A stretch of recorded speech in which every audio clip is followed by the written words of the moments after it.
Hey, this is Stu for Love. No, it's not Love Yoga. I always got into that thing now. Every time because I do my own thing, it's like, this is Stu for Love Yoga and blah, blah, blah, blah. But I'm not, I'm at Purple Valley. Yes.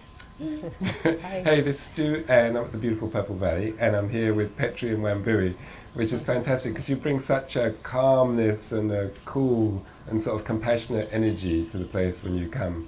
And I think that's a theme from that you hold dear to your practice, isn't it? That sort of nurturing sensation.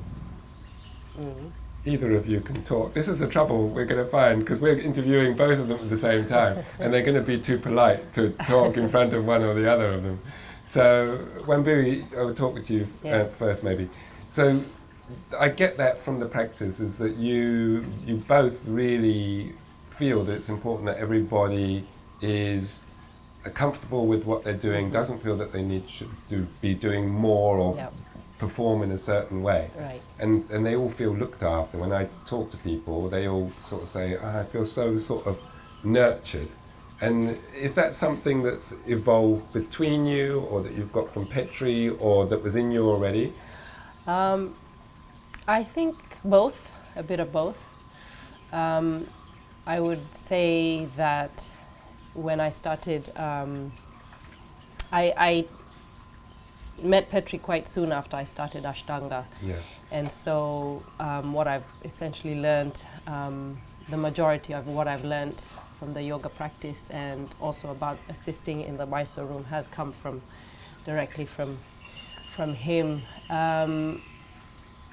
So I would say a little bit it's my personality kind of to be this sort of without sort of bragging, this sort of nurturing type, mama type. Yeah, exactly. But very much also Petri's energy is also extremely nurturing, and from the beginning it was, maybe it's his background as a Finnish folk healer, having done this therapy work for years before teaching Ashtanga, he brought that, I would say, into the room. practice. So it would be a combination of both my own sort of constitution as well as just what it is that we're trying to do in the Mysore room with the practice, which is heal, nurture, take care of people, not add to any injuries that are going on, not to make things worse.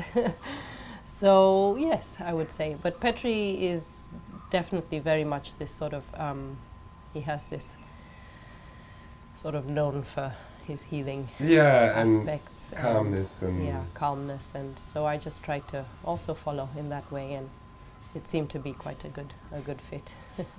and Petri, is it more exhausting to you as a teacher to be very open and giving like that constantly for long periods of time, or do you also draw energy from that?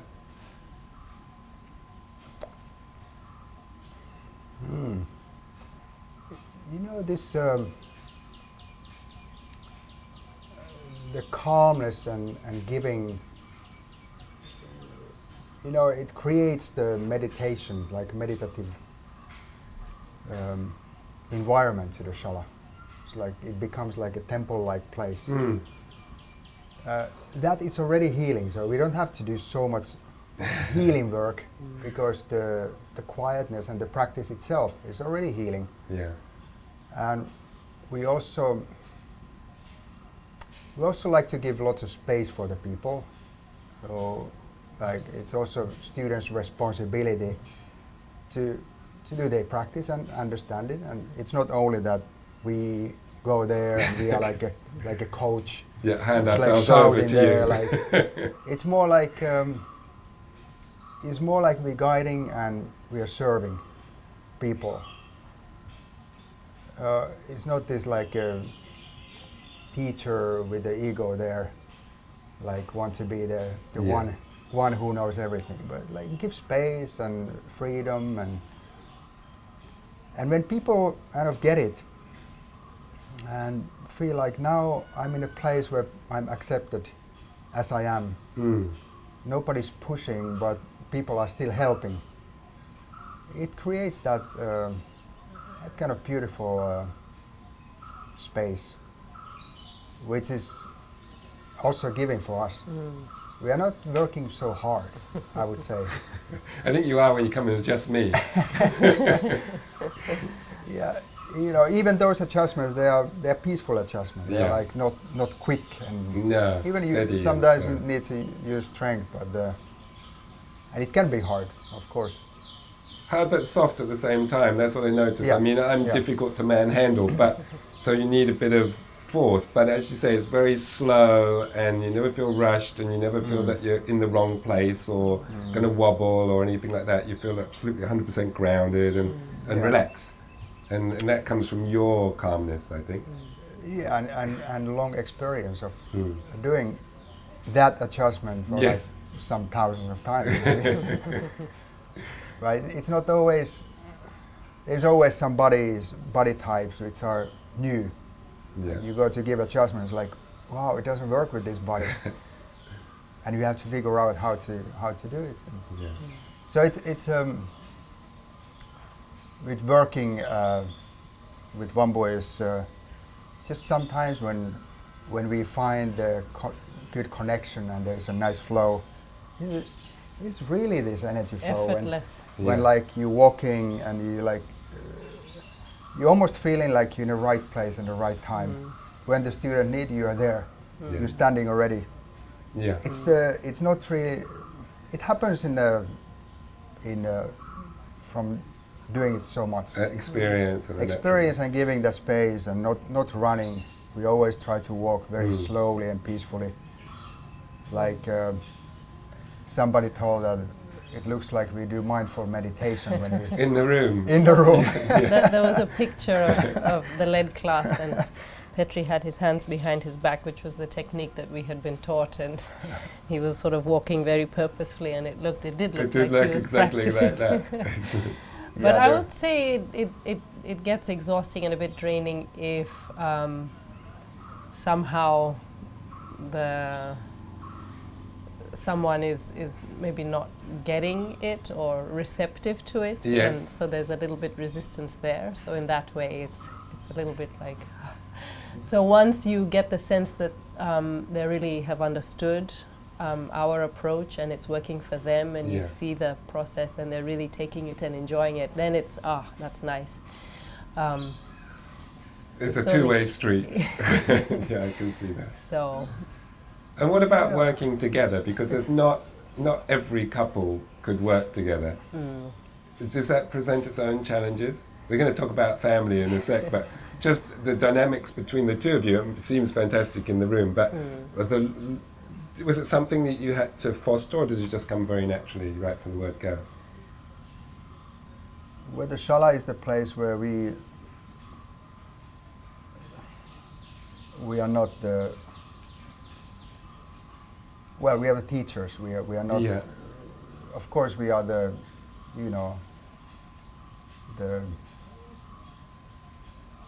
the couple also there. But and sometimes if we have some troubles, we can really feel it in the shala. We give space. But the circle shala, around. we try to have the shala is the place where you don't go as a. You go as a teacher and without those troubles and without your ego. You go to really serve people. Because it is also, I was talking to Wambui about this, it is also a profession, it's a job as much as it is yoga. You have to give yourself over in a very professional way, don't you? You have to be professional. And 100%. You don't go to play there. You can't have off days. And you like can't have fight with your wife. No, exactly. Which happens sometimes. With of course. I hear a lot of stories about the Yeah. teachers who's fighting in the shala. Yeah. We might have some kind of mental Tension going on, those but we don't want to days. show it. No, but that's just natural, isn't it? I would say actually having the family dynamic has sort of helped and enhanced the positive sides of working together in the shala, because we can sort of forget all that family stuff and come in and do this work that is we both enjoy and love. And it's nice to be with Petri in the shala and not just like having this home, the sort of daily problem solving that we have to go through. So so it's sort of nice to, here we have this whole other thing that we do together, and in that way it's sort of a breath of fresh air. So having the kids has made me sort of appreciate more. Appreciate the that we have time in the this whole- shala. Yeah, Yeah. this whole other thing together that now we share and do together. So And so the family thing is relatively new for Yes, you as a yes, couple. So yes. how old is Sesam? Sesam will be 4. He'll be 4, soon, yeah. in about a month or so. And so you guys like traveling a lot, aren't you? Yes. So how has that worked? And you've got the new one, Yes. sumo. Is it a Sumu. sumo? With a U. I was thinking of like, how can he be Yeah, a yeah. big sumo and it's like only a tiny little thing like this? Yeah. Sumu. Sumu. And so how has that changed things? Because it changes something for everybody when It it's suddenly does. got another whole dimension to think Yes. about. Yes. But you've got to work and you've Yeah. got to travel and you've Yeah. got to do things. So how has that changed things and is going to change things? Yes. Well, at the moment, because the children are so small, our roles, I'd say, are very sort of clearly delineated. And so Petri has to obviously keep working, and right now the structure of his work is, traveling for the weekend workshops, as Yeah. you know, Yes, yeah. having had your taste. And we think it's important that, especially Sesam, they have this home life child routine going on. So, for example, when we go back to Helsinki in the spring, Mm-hmm. I'll be staying home with the kids so that they can have daycare, and Sumu will be starting a little bit later on in the year, his daycare, and Petri will be traveling. So And then you come back during the weeks Yeah. and go at the weekends. Yeah. That's Yeah. that's what I was Yeah. doing. Yeah, But it's Sunday I tough, fly isn't back. it? yeah, it's Yeah. like Monday, Tuesday is Then I our stay weekend. Monday, Tuesday, Yeah. Wednesday Yeah. sometimes, and Traveling. Thursday I travel again. We also travel together, We but do. not as much as before. No, So when you just had Sesam, Yes. then you travelled more we together traveled. all the time It together. was Yeah. easier with one Yeah. child. Mm. With 2 is we found it much harder. It was pretty hard with Sesam too. I'm not gonna lie. No, I mean It was hard. it was hard with Sesam, It but was now with it was 2 it's almost manageable. impossible. Like you could kind of do it, but So Petri was saying before we started that you have like a business meeting once a week or like to lay out the plans. yeah. Today's the day. Is it? Today's, Oh, the, today's day. the day. Yeah. Yeah. Yeah. And so this is to just juggle with who's going to do what and how you're going to fit in there working Yeah. and that sort of stuff. I mean, it's a it's 1 week. We make it this 1 week schedule. check in. Check in Yeah. what we're doing, what I'm doing, what Wambui is doing, Yeah. and then also make plan for the long run. Yeah. About the November. Yes. What did you say about this? Yes. And Yes. do you think we should go there? And so it's about next week or this week, Yeah. and also about the The future. future. Like what we do next year. Are we going Yeah. to Goa? Are we going to Yeah. Thailand? So this is something that just over the minutiae of daily life with children, if we're just trying to sort of bathe the kids, feed them, put them to bed, and then, Petri's asking, what do you want to do in November? It's like, I don't know. Yeah, so better to have a separate time for that. Exactly. That So now makes we've sense. made it very clear, very structured. This is just you and me meeting. We're going to talk about, how things have gone this week, and Yeah. so it's good. We check in with each other, and Do you ever have to say, you need to change more diapers? It's no good pretending you're going to do some more teaching. You need you on diaper duty. Petri is good. Finnish fathers. Finnish fathers are good. Yeah, they take their share. Yeah. A little bit slow to the draw sometimes, but eventually they get there. No, it's very. I would say I've lucked out having Scandinavian co-parent. Yeah. And so yoga is obviously part of your life as far as the asana, as far as the teaching, but it's also a way of life, isn't it? To be a yogi. So what does that mean for you guys to live in a way that is true to living in a yogic way?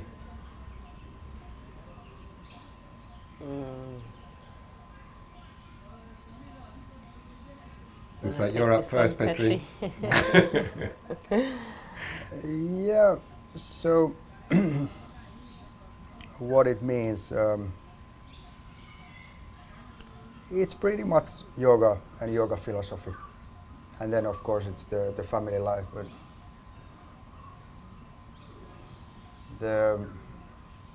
I don't know, the structure of the days, we practice in the morning, we try to, if one cannot practice because of children, then we give space for the other to do some other time.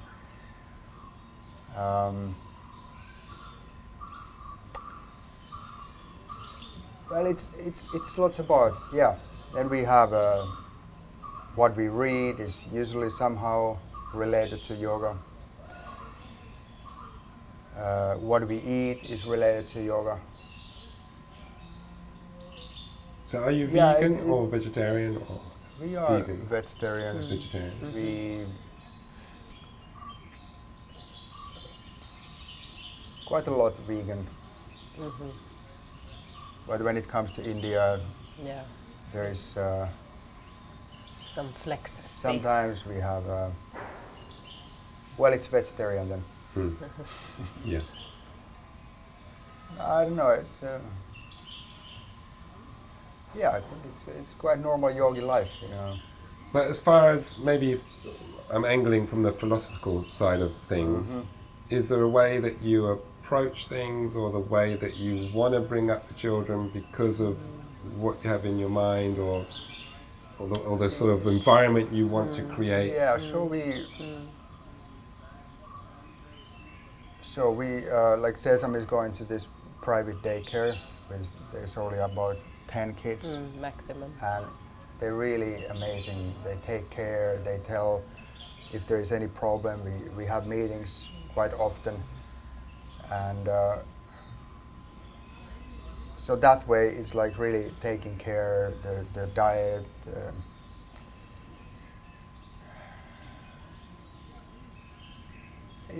Yeah, it's, I think we think it's everywhere. Somehow the yoga philosophy is everywhere. Is everything you in do. every part of life. Let's say 90%. I mean, for a very practical example, I would say is just sort of the things that Sesame watches on the screen. We're mindful of that, and we're always talking about how, like, these shows for the boys, it's so sort of violent and loud and flashy, and you're just thinking like, oh my goodness, what are you showing your young baby here? So we're very sort of aware of that, and we try to keep things wholesome in terms of what he's ingesting visually, the toys that he plays with as well. We had a friend in Thailand who had an older son, a very also sweet yoga kid, and he had this little gun, this sort of dart gun with a suction cup, you know, to stick on things. And Sesame was like, whoa, first time playing, and we're like, oh. But then he lost interest in that quite quickly. So that was we were handy. like, so these sorts of things, I would say, the decisions that we make in terms of how we're trying to raise our kids are very much imbued with what we think and what we believe. Non-violence and this kind of thing, you know, and just giving enough time and attention for the children so they grow up feeling nurtured and cared for and not lacking for anything, and hopefully won't need to search in funny ways to fill something that maybe wasn't filled when they're so small. Yeah. So really giving a lot of time and attention and just making them feel like, yes, you know. Yeah, there is lots of closeness, massage and you know, healing work and all. Yeah. And also what we decided when this little Sumo was born, that we give enough attention for Sesame. Also, not to avoid this like jealous. Which is a juggle, huge, isn't it? Because there's some smaller one that needs a lot of attention, but then, as you say. So we decided that I'm more with Sesame, and I sleep. I sleep with him in the same bed. We have this 120 centimeter, like a queen size bed. Yeah. So we can both sleep. Yeah. So that's every night. I sleep with him, and Wambui is with Sumo, and it's worked really well. And it really, like, there's almost not at all any jealousy or any bad feelings. Even now when we're more with Sumo, he's just watching and he's happy and he's like, he hugged the little baby and kissed, and he's like, it's really amazing. It's like a dream. You can't Once believe in a it. while, he'll be like, okay, Wow. attention to me, please. But it's very. He might say, one day Wambui was singing this song, and Sesam said, "It's my song." Yeah, Yes. song for me. It's my because you were song. Don't singing sing I was the singing part. it too, so I was like, oops, okay. Yeah, but those little things. Yeah. But it's really very touching to see how gentle he is with his, Sesam is with his younger brother. And yeah, so we're very happy that there hasn't been this fight for. But let's see, maybe when they're older and they start to play with toys, but I don't know, somehow I feel that it's. Yeah, things can change, but at They least can. now it's really beautiful Yeah. to see that. Well, you always imagine because I don't have children, so to me they're almost alien most of the time. But you do notice that calm parents don't always have calm children. It doesn't always work like that, although you would imagine it should work like that. I think the calmness is something also what you kind of learn. Like I was not maybe so calm when I was younger. Were you a bit of a tearaway? Yeah. Did someone say you were in a punk band or something like that? Yeah, I was a street punk. I just can't imagine you in a punk band. Did you have a Mohican or anything like that? All that. Oh, cool. But, Somebody drag up the pictures. We want to see them. You Send them can in. go to our Instagram at Well, Petri Wambui. Are they on there? I had a workshop in Moscow and people printed out, they found the pictures They from found somewhere, it. they printed out and they wanted to put my signature. It's like, oh wow, what do you find? Where you found it? That was funny. No, but anyway, you also learn through yoga and meditation and to like act more calmly. But of course, we are not always like that. No. And we can see also Sesam can be quite tough sometimes. Mm-hmm. And so how do you deal with that in yourself when you feel that you're not calm? Do you have a way of bringing yourself back to groundedness? Yeah, and I would say this has been a very clear benefit of yoga is that when you lose it, totally lose it, you can get back quite quickly to the functioning calm state. And it usually just, if it's with the kids, if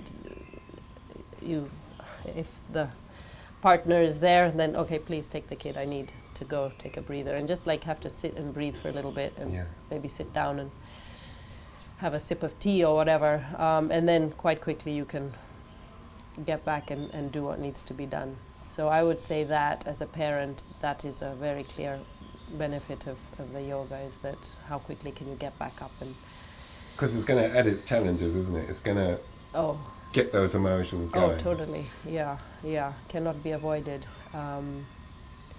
So yeah, breathing.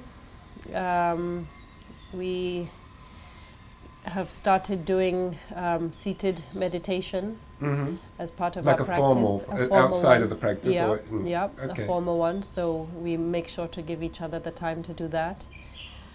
It can be anywhere for 3, 5, 10, even 20 minutes, depending on the luxury of time that we have available, and that helps a lot. I started that with a second baby to do meditation, and that was good because I could sort of do it anyway if I was breastfeeding or sort of just quasi-napping with this small infant. So that helps. But definitely you sometimes just need to take a little time out. And you notice it with the kids too. Sometimes Sesam just does need to be on his own if he's having difficult emotions, and it's just like, okay, Sesam, just be there. Take the time you need, and I'm going to be here when you're ready. And then people just sometimes need a little space to go into their cave and come back out. And is he showing the inclinations to copy what he's seeing you do and that sort of stuff? Does he see you do yoga? Yes, he does. Well, you know what happened yesterday? we had this healing class, and then after the class, one of our teachers, Heidi, wanted to chant the 3rd chapter of Patanjali's Yoga Sutra, because that's related to healing. And I left from here, and I was walking to go to the dinner, and Sesam is walking by, say like, "Daddy, you have to go back to the shala. You didn't finish it yet. You have to go to do chanting. And then he took my hand, he took me back to the shala and said, you stay there. And I was like, okay, I stay there. And he walked back to the dinner. That's crazy. That's amazing. Yeah. He's like, you have to go back to do your yoga. You didn't finish yet. You have to do your chanting. And then he walked alone, this little boy. Back up to the top. Quite far. Yeah, it's pretty amazing. And sometimes when I'm practicing at home, he'll Yeah. come and just kind of do a down dog or Yeah. lift the legs up in the air, and just in a very sort of informal way. And so how are you going to juggle this family life as the years go on? So now Petri is the wage earner, shall we say. He's the main worker. You're caregiver, although you're both caregivers. But Main worker at home. Yeah, Yes. but you also, you're known now for your beginners, Yes. in particularly maybe specialization, and you're going to want to develop that. And so how are you going to juggle things between you as the years come on? Yes. Changes are coming. Yep. Yeah, that's our main project now. How to change the structure of life so Yeah. we are in one place more, and that we can both be a little more equal in the wage earning, let's say.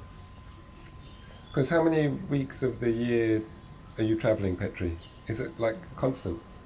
Like Constant. It's Constant. quite a lot. Yeah. There's only few breaks, Yeah. like 2 or 3 weeks breaks. And then all the other time It's constant. is moving. I mean, I just did it for a 10 summer, months, and it 10 was months like, per year. Yeah. so I don't know how you could, because then it's, the next year is in. Yeah. So it's like, Yeah. it is a continual cycle. It's a good life, and it's very exciting to go to these places, and people are, come to the workshops and get inspired. It's beautiful work. I'm still not tired for it, but traveling as a whole family, now I started to understand it.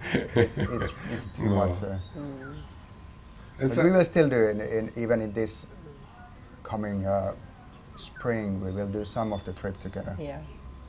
I mean, I think travel for work will, for the foreseeable future, it will still go on, but we just have to scale down to a Yeah. more manageable level now that we have these boys that we need to raise up.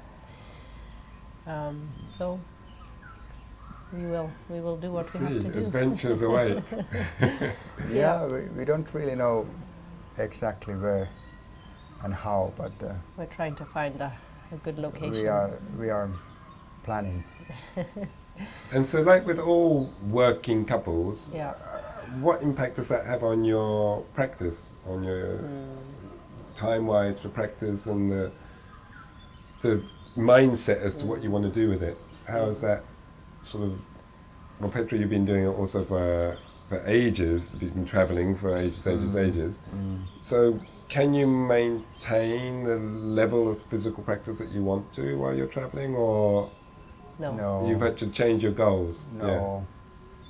Yeah, you don't make any more so much physical progress. You can maybe keep some level, Maintain Yeah. it. maintain, and but you really choose to teach, and the teaching becomes also one kind of practice. Yes.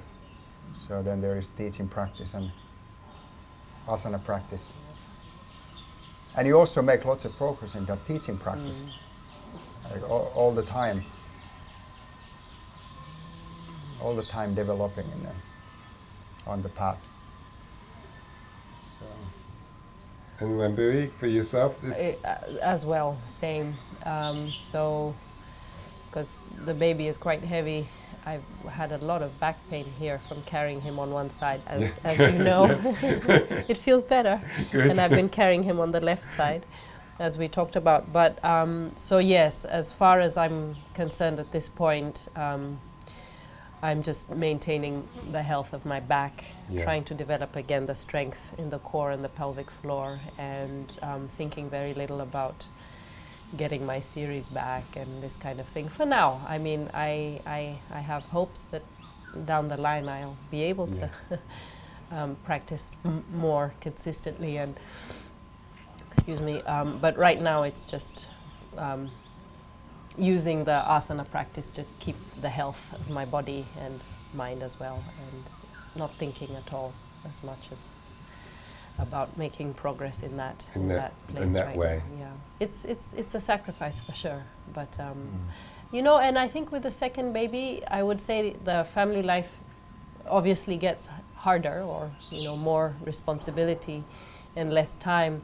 But you, at least as I found, we get better. We're better at it, I'd say, with the second baby. You had practice already. Yeah, because it's really like, now it's like, okay, now we really are in this family life, and you suffer less, I'd say, if you just go ahead and make those sacrifices with a happy heart than with resentment and, oh, it's time for my practice, and oh, I only had this much time, because then you don't enjoy it. And with the second one, I see just how fast this time goes. Yes. I mean, in baby years, it goes like this, because I see now Sesam and where he's at. So I'm much more content to give up this time to the family. Yeah.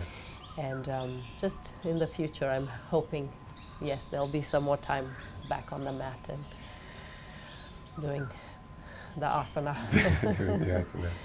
And with the teaching, like Petri was also saying, for both of you, do you see qualities in each other that you think, okay, I want to copy that? Or also, do you see things that, okay, I could be better at this, or you could be better at that?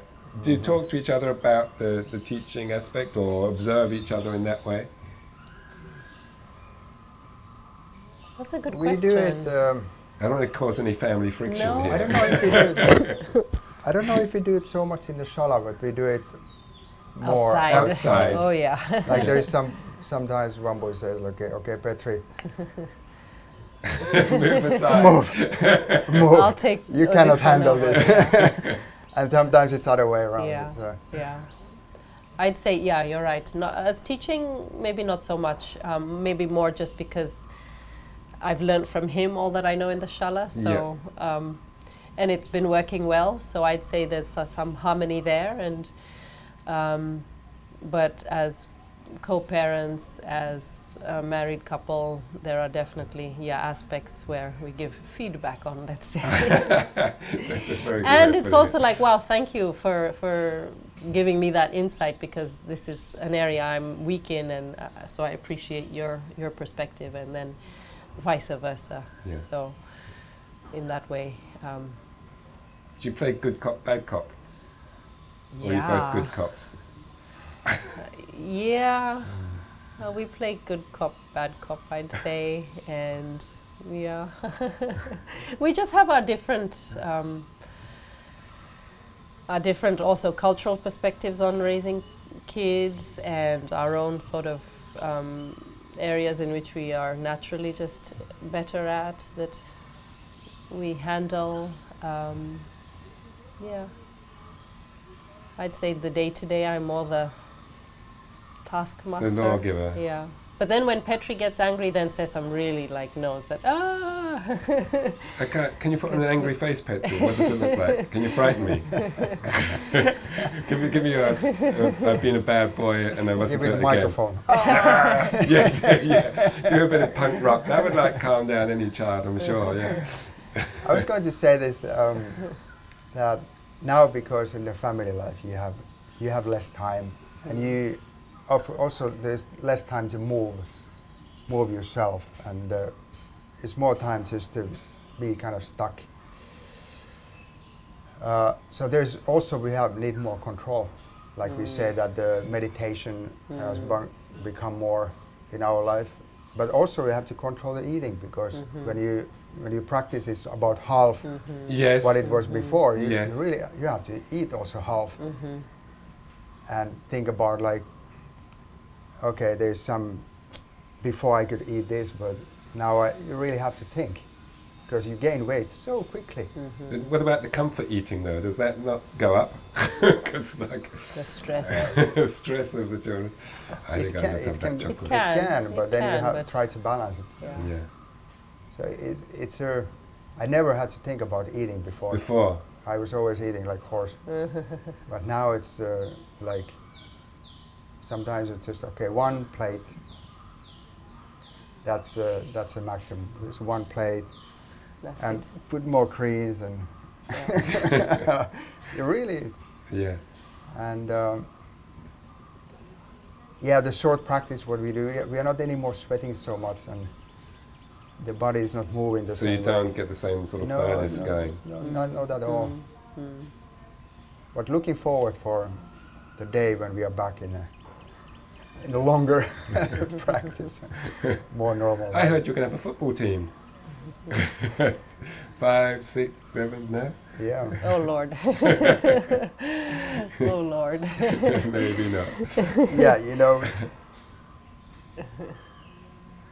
it depends a little bit where you live. Yes. If we live in Finland, it's hard to have more than 2 kids. Mm. If you live in India, and you make good living, you can maybe have somebody helping. Mm-hmm. Yeah. Mm-hmm. In Finland, impossible to have some help, paid help. Paid help, yeah. It's way too expensive. Mm-hmm. Or in some other country where the expenses are less, it could be possible to have more kids. Right? Yeah. But we have to be smart and not going crazy. Because then if you have too many and there is no support, then you're lost. And have you Burnout. managed to take any of the lessons you've learnt as new parents from that life into the Shala and influenced the way that you've taught? Have you gained any insights? Okay, maybe I can try that. I'm sort sure of there thing. is something, but maybe hard to recognize. Mm. Difficult to say objectively, but I would say maybe just softening and surrendering, and hopefully being more understanding and compassionate with people, and yeah, not too judgy about why is this person pose looking like that, and and just understanding that people have so much going on in their lives, whether it's with work or family or whatever they find themselves in their life situation, that we really just try to make the Shala the place where people can step away from that and just enjoy experiencing themselves, and holding that space for people, and also trying to hold that space for the babies as well, and for each other. So I'd say it's more maybe an energetical thing than anything, And a physical learning. than anything sort of tangible that Yes, you can concrete. say this is it and verbally express. But I mean, as I say, it's because family baby work is 24/7, and it's so full on. When I come to the Shala, it's like, here I am. You've got a bit of fresh air. Yeah, I mean, physical exhaustion is also there sometimes, and then, being sick and this kind of thing. But it really does feel like, yeah, wow. So trying to bring that energy to the space. To the space. Mm. And Petri, you were saying that you've seen yourself evolve as a teacher over the years, and it's a constantly evolving process. So what do you, looking back, what are some of the things that you used to do that you don't do now? And what are things maybe in the future? Do you see room for improvement still? I think you're very humble, so you're going to say yes. But what sort of things? Let's start in the past first. The things that you used to do, or approaches you used to do in a certain way? Well, I started to teach in the beginning of 90s. And at that time there was pretty much just one way how to teach and give adjustments. It was everybody was following the Indian old style, we could say. And it was quite tough Yeah, there was the teaching style was pretty much the old Indian style, which was kind of hard and quick. Mm-hmm. And we of course also follow that same and I would say there was we didn't have so much. Of course, we were new teachers. We didn't have so much understanding about the practice and the body and the mind. So it was not very comfortable for the students, and also we injured many people. There was lots of injuries, and also we injured ourselves also because the way how we practice was really strong, and you want to make quick progress. Well, it was that time. It was like that, and the whole teaching style has been changing everywhere all the time. Mm-hmm. Like getting more and more gentle. It doesn't mean that we're losing something. I think we get something better. And now we really focus for this gentleness and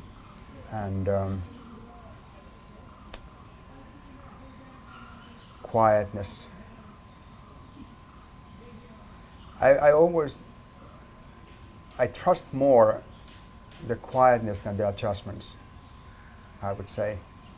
The quietness is a better teacher than the adjustment. Teacher's adjustment, because it's the way how the student really can work with themselves and listen and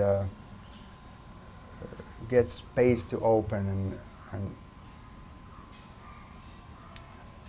the adjustments became, well, of course, with you, yes, you need lots of strength, but if the person is a little more smaller and lighter, more pliable, it's almost not touching even. It's like just put the hands on and breathe and wait that the connection happens and the body starts to follow that. It's like a physical work, it's a mind work, it's an energy work. It becomes this combination of, as before it was just mainly physical hard work. Yes. It's also very interesting to try to find the easiest way how you get person to the pose. Like which is comfortable for both. Yeah. And also safe for the both, because there's also adjustments which are very dangerous for the teacher. If you have a wrong body position, that sort of so thing. you try to find all this and put to the same, like the student's position and your own position, and comfortable and safe and peaceful and quiet and it's not always easy for the student to, in the beginning, especially if they come from the place where the teacher is more loud, there's more competition. The teachers are the coaches, which are like making all these rules, and it's not so easy to come to the class where everything is so different. It takes usually a few days,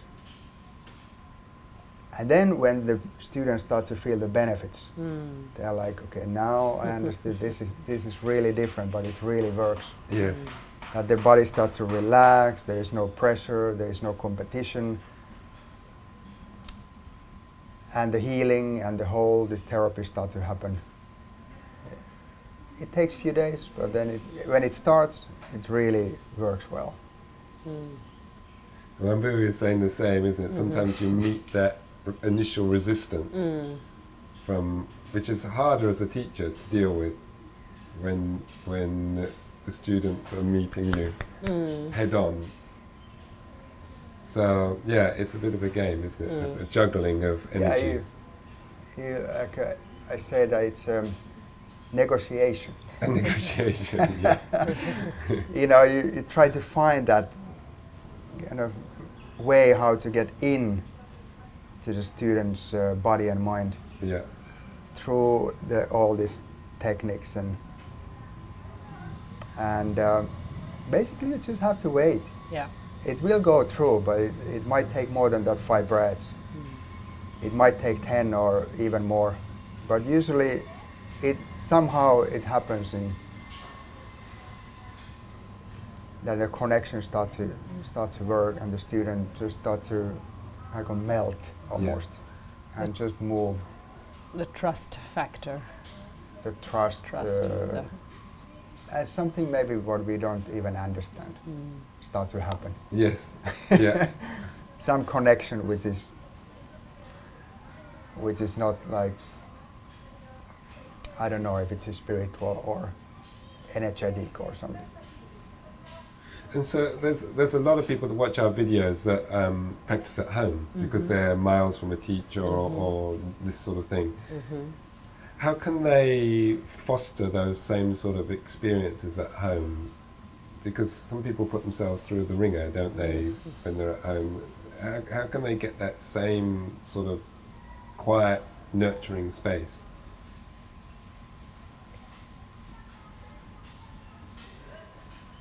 Well, one thing is that take out all the disturbances from Yes, clear. phones and everything what takes your attention. I used to listen music While you were practicing? because my mind was so busy, and the noise, it doesn't really matter what is the music even. If it's just very soft kind of background music, it helps with that your own noise, that there is some other noise to balance it. Otherwise, if there is only your noise, it gets like amplified, too intense. That I cannot be in this quiet space, and the mind starts to go singing. the mind starts to go everywhere. That's all right. There has been in India, they've been using mantras and to do the same, to keep the mind in that one space.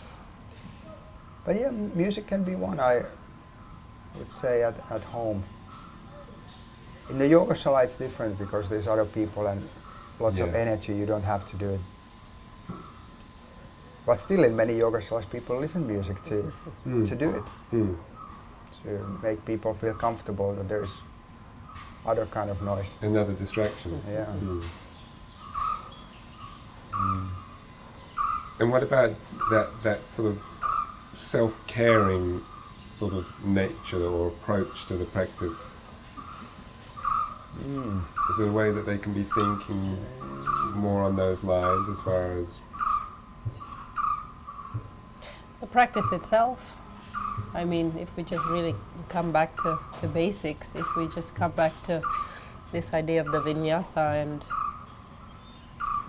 this relationship between this deep sound breathing with movement, if applied with just that in mind and not so much the agenda of the ego and acquisition and perfection of the external expression of the poses, that itself can take you to that place of self-care. So it's just a little bit the intention behind how you're going to do your practice, whether at home or in the shala alone, or that alone can take you there. It's really much easier if you find a teacher who can show you the way. As well. Because alone at home, it's tough. It's tough. I need my wife. When I'm on my own, I'm like useless. As long as she's with me, that's it. I practice every day. I don't even think about it. But as soon as I'm off somewhere, it's like, uh-oh. And I mean, this is what's sort of interesting and exciting about our time with all this sort of home, the internet and home practice, the online portal, let's say. So you could sort of bring a slice of Petri or myself or whoever into the is house. speaking to you. You can do it at home and have that support, so many people, that's something I noticed this was the first year in Purple Valley where people said, I'm a beginner, but I've been practicing with YouTube or with this, Yes, so the yes. internet is my teacher. And it's like, wow, this was the first year I really noticed that Yeah. was quite Yeah. pronounced. So it's gonna grow, and so you can sort of, I mean, I wouldn't say it replaces, obviously, or takes the place of the physical teacher and the atmosphere in the Mysore room, but it can for sure be a nice supplement and a nice way to have that connection, I would say, especially when you need it, when things are sort of dull at home and it's hard to get things moving, or it's a nice way just to listen to that voice and see that person and okay, cool, now let me start my practice. And so it's exciting to be at this stage in the yoga teaching world.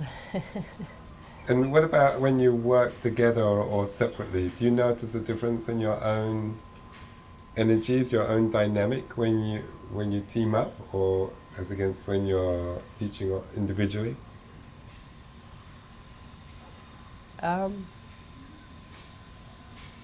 Petri is always there with me.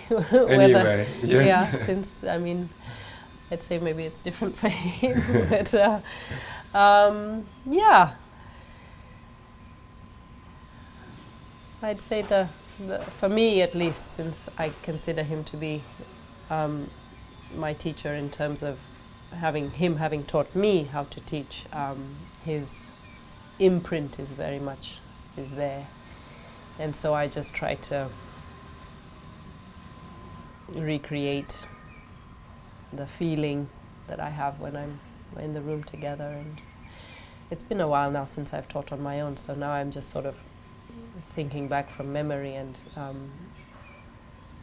but yeah, just sort of holding that space that we anyway do together. And It's quite easy for us when we go to the shala, because now it's about 8 years working together. To get into that right mood and flow doesn't take like long time. Yeah. Like with some assistant who hasn't been doing it so much before. It's like, hello, over Or- here, over here. Or assistant who's been only teaching alone Yeah, and never assisted anyone. yeah. It can be quite different to find any flow. Yeah.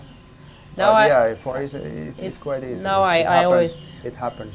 It's easy now. I sort of keep my eye on Petri and anticipate, okay, he's going to need me to do that while he goes off to do that. Yes. So it's very much... You know the way each other work and the mechanics.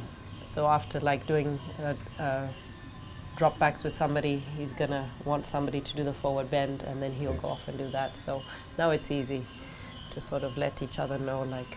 Yeah, we also know what we can do. Yes. So sometimes Wambui is, okay, this guy looks like it's your... It's like a surfboard. And I go there.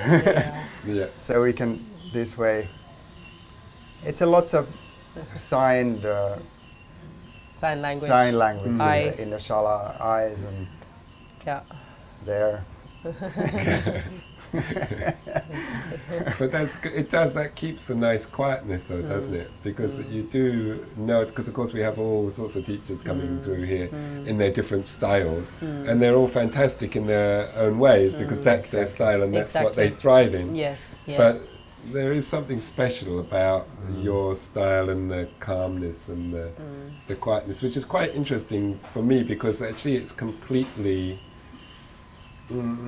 not my style, if you know what I mean. I'm also attracted to hardness and competition and that by nature, and so it always surprises me how I thrive so nicely in the calmness and the quietness, and actually really look forward to every morning just sort of, okay, you know, it's almost like an exhale. That's how I think of it. Yeah, lovely. It's like that. That's great too. Yeah, so that's really nice. Yeah. Yeah, that's really nice.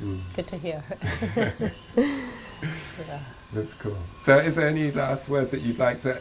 I'm always thinking of the people that don't get opportunity to practice with teachers, because there's like hundreds, thousands out there that can't get teachers or make the time or are so wrapped up in their work to find the time to practice.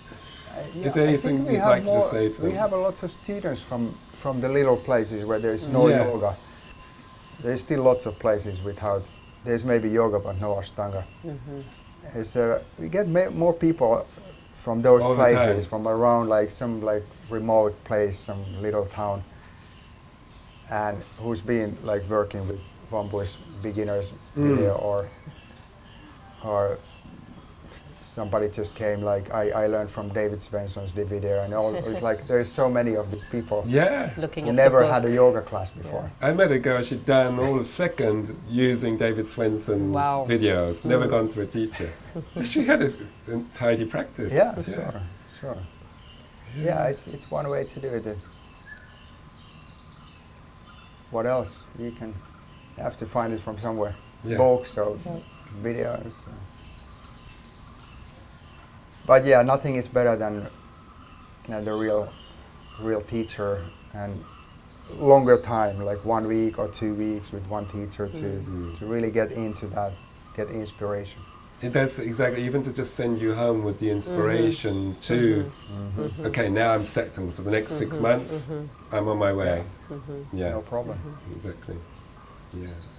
At home, people always start to do some modifications because the right pose, the correct pose is always, usually it's the hardest, version. hardest alignment. So people always start to a little bit get off from that, and they come back and they're like, okay, I can see that I started to modify this and that pose. But this is normal. It happens to everyone. Even for the teachers, they practice alone and they start to modify. And when you go to Mysore and Surat will stamp on you. What are you doing? I think he'd have a completely nightmare if he saw my poses, because there's all sorts of stuff in there. Yeah. So we have plans to sort of create more material for the folks at home or the folks who cannot quite make it to a workshop or a retreat. So I'd say stay tuned for that at our new website, petriwambui.com. It's still a work in progress, very much so. That's my project when the baby is at daycare. What, you mean you have extra time? You had to do that? Yeah, when I have just, So we're going to start to make those more available for people. Great. Yeah, and keep doing this and keep physical doing the physical, Yeah. for sure. which is fundamental. Yeah, I can see that the online yoga will become huge. It's in the beginning. It's just beginning now.